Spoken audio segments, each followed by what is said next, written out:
I desire not that liberty for myself, which I would not freely and to all the consciences of the world besides. Governor Haynes, if the magistrates please, may I speak with Master Williams? Very well, Master Winthrop. I thank you.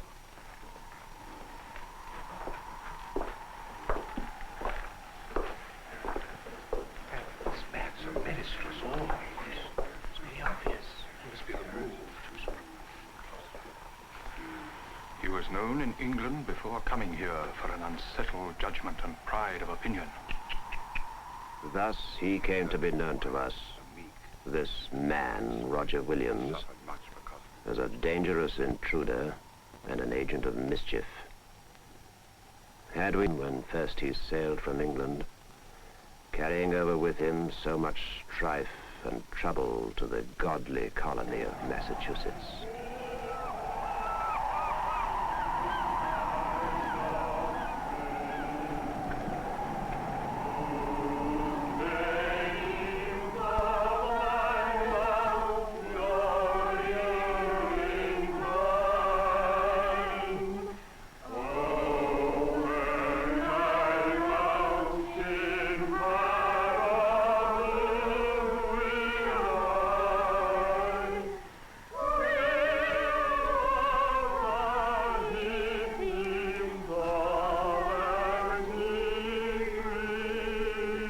Together with his good wife, Mary, he had come to the town of Boston in December, 1631. Both were part of that great migration from England, when it had pleased God to send so many of his children, numbering into the thousands, to Massachusetts, following those few miserable pilgrims who in 1620 had settled at Plymouth Plantation. All of us had come in great hope of doing God's work, and Roger Williams, in particular, had much to hope for.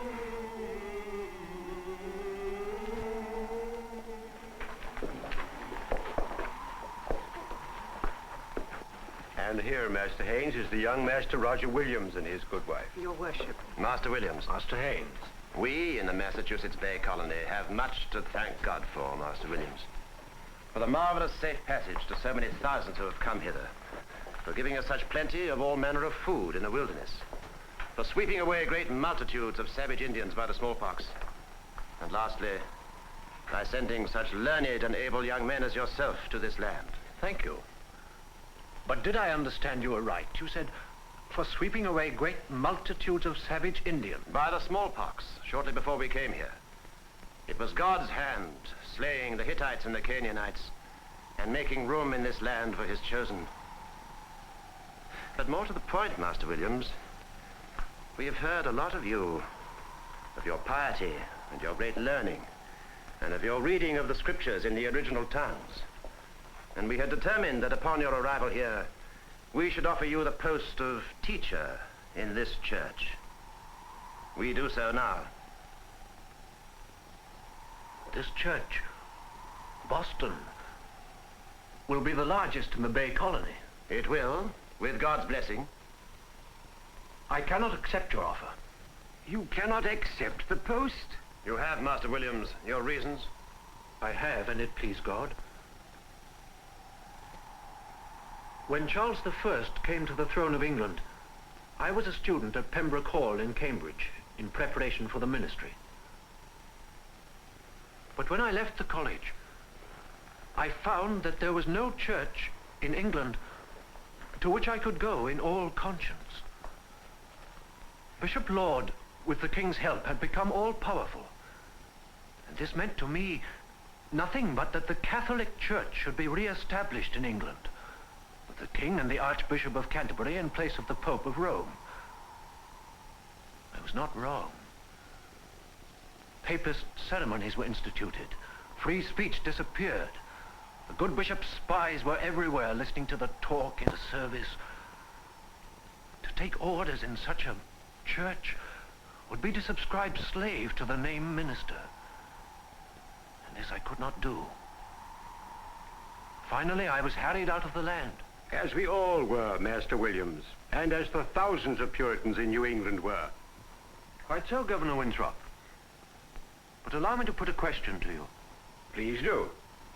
The churches of the Bay Colony, as indeed they must be since I have observed this one, are opposed to the Mass and other such ceremonies.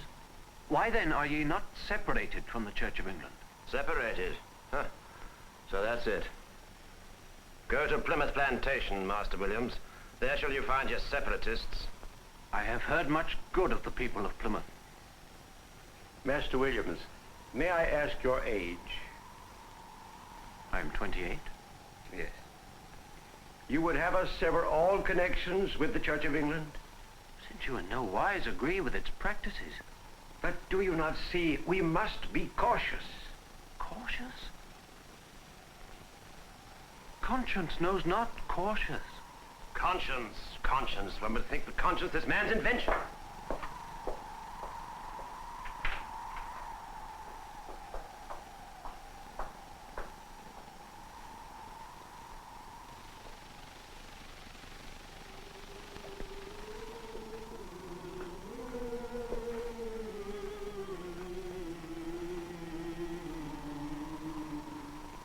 Should I have refused? I don't know. And so, from the first, out of sheer pride of opinion, he fell under our displeasure. And soon thereafter, he left Boston and took up habitation at Salem town. But here he gathered about him other fomenters of trouble and contention. But it is wrong. Boston has no authority to interfere with the Salem Church. They write that they marvel we chose Master Williams as teacher without conferring with them. Conferring with them. But we do not want to fall into differences with Boston. That is true. And I for one say this. If Salem is to be dictated to by Boston, I will take my family and go into the wilderness. Nay, Thomas, you cannot do that. If any must leave Salem, it is I. Where will you go?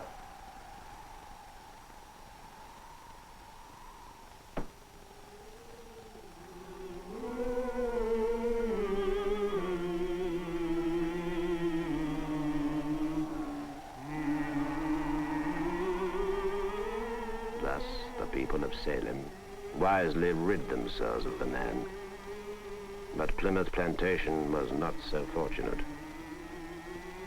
He next removed there with his wife, and spake on the Lord's Day and weekdays, and his teaching, as the elders of Plymouth told us, was well approved at first, but they too soon suspected that he had fallen into strange, unsound, and unsavory opinions. At all seasons of the year, he left his good wife much alone, and journeyed into the wilderness to trade with the savage Indians and to bring them the word of God. He spent much time in their disease-ridden smoke holes, for he soon mastered their language. But what message he brought them, we know from his rash mouthings. He told them, falsely, that God knows no difference between white man and Indian. It would not have occurred to Master Williams to inquire why the Lord God did smite these filthy savages with the smallpox, giving us all the land of Massachusetts as an inheritance.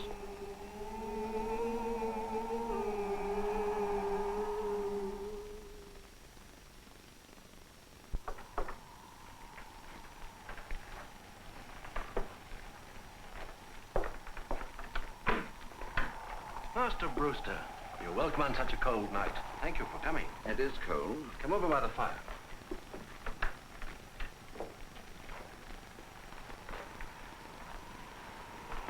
Mistress Williams is well, I trust. Thank you very well.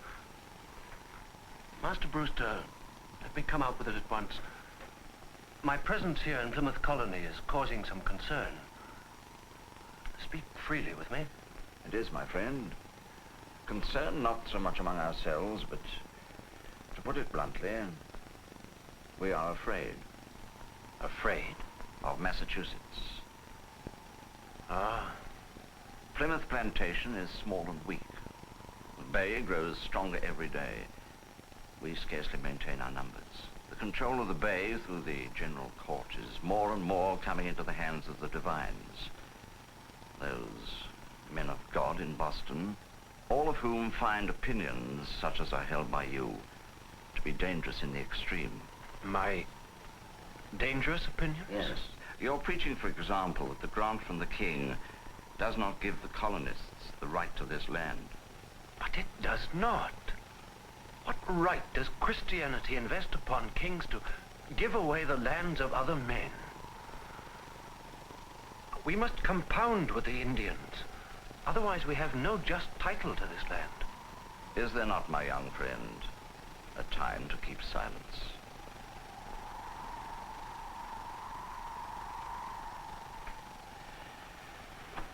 I must go.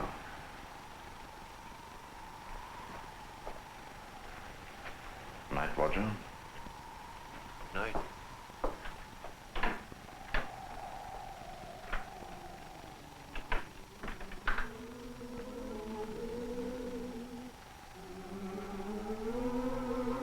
There are many in Salem who would welcome you back as teacher.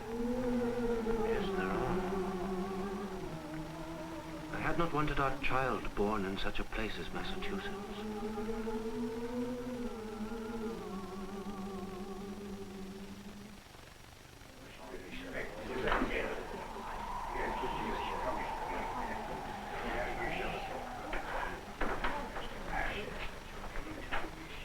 And so it was that the man came once again to Salem town, where this foolish people, against all authority, chose him once again as their teacher.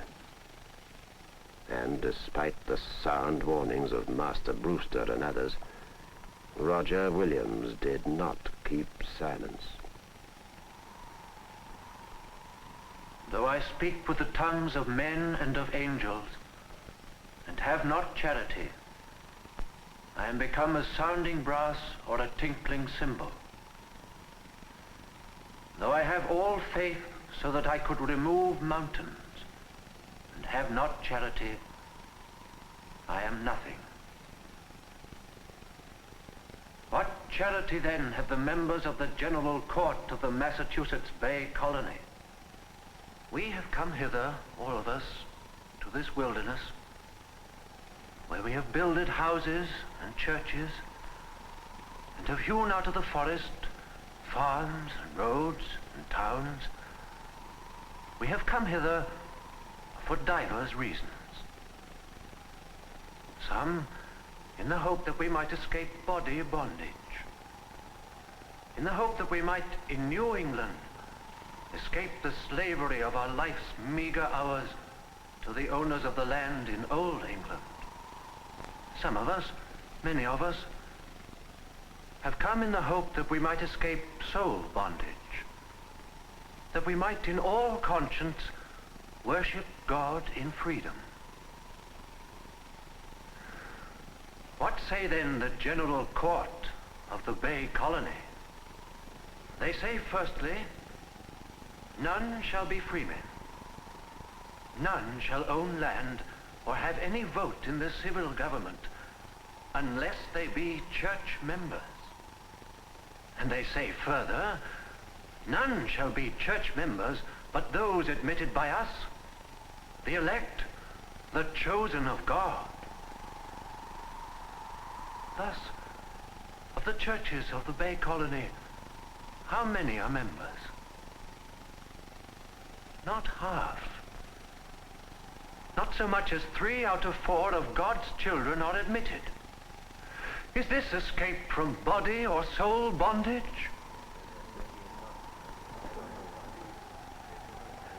They say, moreover, that it is the part, nay, the duty of the civil magistrate to punish those who break the first 4 commandments. But I say these are matters between a man's conscience and God, and the civil authorities cannot, must not compel church attendance.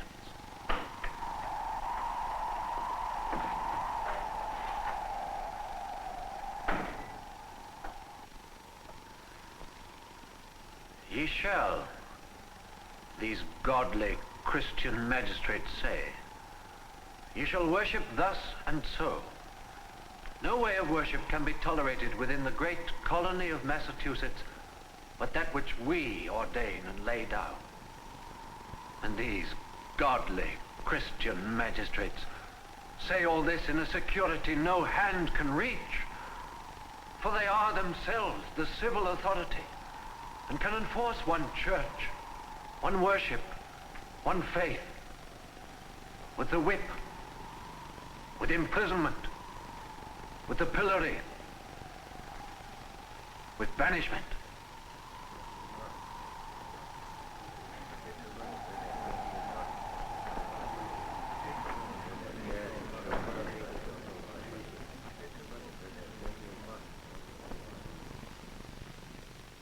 The powers that be are ordained of God.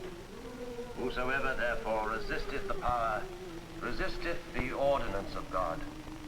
And they that resist shall receive to themselves damnation.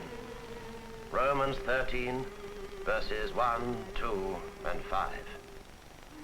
Roger Williams, you have been summoned to appear before this court to answer divers charges brought against you for opinions tending to heresy and sedition, and for your great contempt of authority, to which I would only admonish you with the words of St. Paul. Mark them which cause divisions and offenses, contrary to the doctrine which ye have learned, and avoid them. Governor Haynes, may I ask in all humility, who are to be my judges?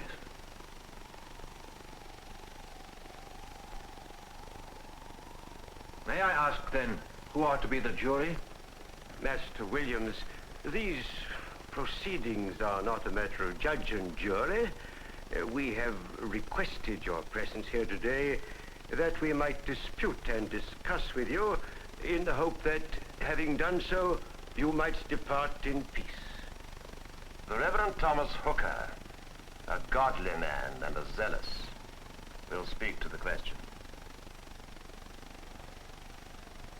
The Reverend Thomas Hooker was a most godly man.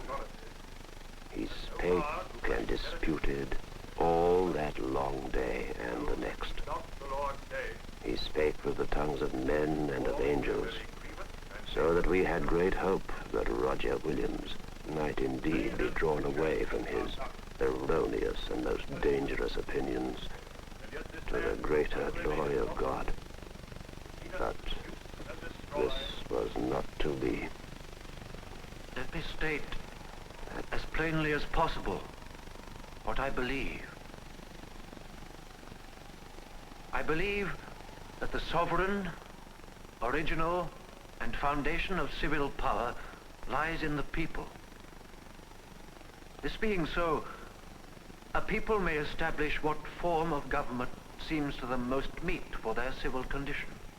But since this government is natural, humane, civil, and not religious, Christian, Jewish, or Papist, it follows that it cannot and must not interfere in spiritual matters, nor redress, reform, or establish any national church. Sedition. This is sedition.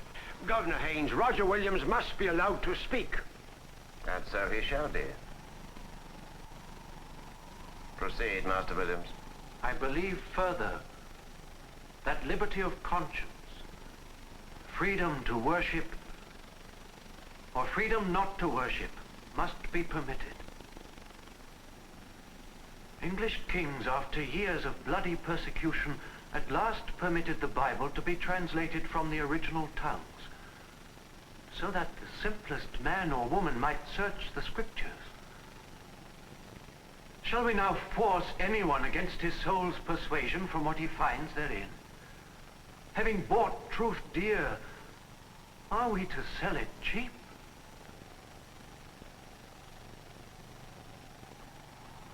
Master Williams speaks of his tender conscience, and yet he sins against his conscience in refusing out of wicked pride to see his errors. plain, however, that he has fallen into error, into heresy, apostasy, tyranny. This freedom, this liberty he seeks for himself, he would surely withhold from others. Nay, that is not so. I desire not that liberty for myself, which I would not freely and impartially weigh out to all the consciences of the world besides. Governor Haynes, if the magistrates please, may I speak with Master Williams? Very well, Master Winthrop.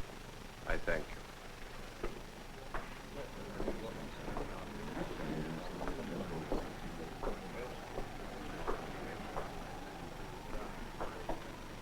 Roger, is there nothing I can say? Is there nothing Governor Haynes can say? To reduce me from my errors? But these things can be settled in disputation, in sweet reasonableness. There can be no disputation here. There sit my judges, gods upon the earth, whose word cannot be disputed by any sweet reasonableness. Roger, I do not say, as many do, that your opinions are merely willful and giddy fancies or exorbitant novelties. Yet I do say they are dangerous, and I appeal to you, as one who loves you, as do many of these very same men, to reconsider, to recant. Master Winthrop, I have suffered much in old England as well as new for freedom of conscience. Am I to turn back now?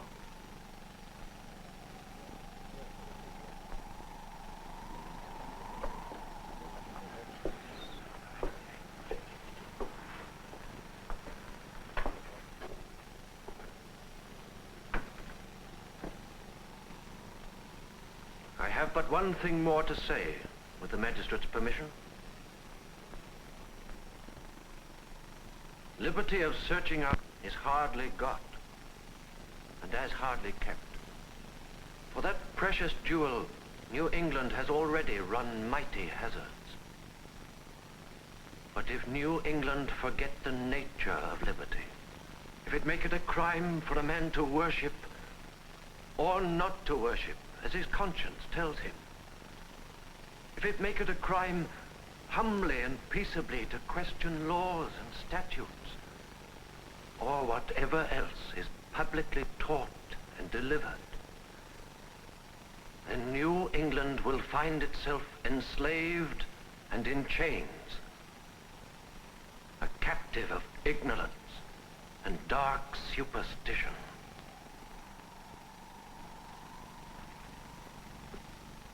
It is plain, then, that nothing can turn you from your seditious intent. Thus there is but one course for the magistrates of this court to take.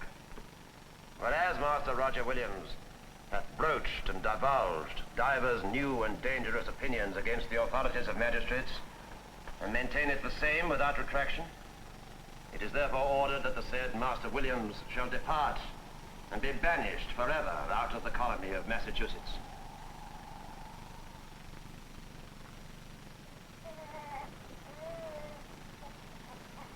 John Throckmorton, I'm fine, and I have been almost from the first.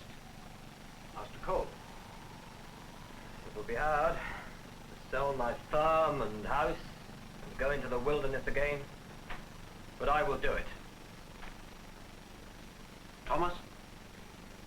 I left England to escape the power of the Lord Bishops. I can leave Massachusetts to escape the power of the Lord Brethren. Francis Weston?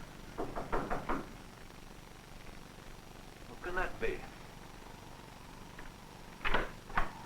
Master Winthrop. Roger. Mistress Williams, may I speak? Yes, they're friends.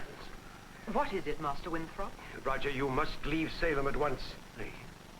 Why? The court gave me 6 weeks. They have reversed that decision. Do not ask why, I do not know. They are sending Captain Underhill with 14 soldiers to arrest you and send you back to England. To England? There is a vessel waiting now off Nantasket. You must leave Salem. But it is winter, and he's been ill. He must leave now. Can't you do something, Master Winthrop? Plead with the magistrates. They would not listen to me. I have just been censured for too much lenience to disaffected souls. Who will be next? I will go to the Indians of Rhode Island. They've sheltered me before and will do so now. Roger.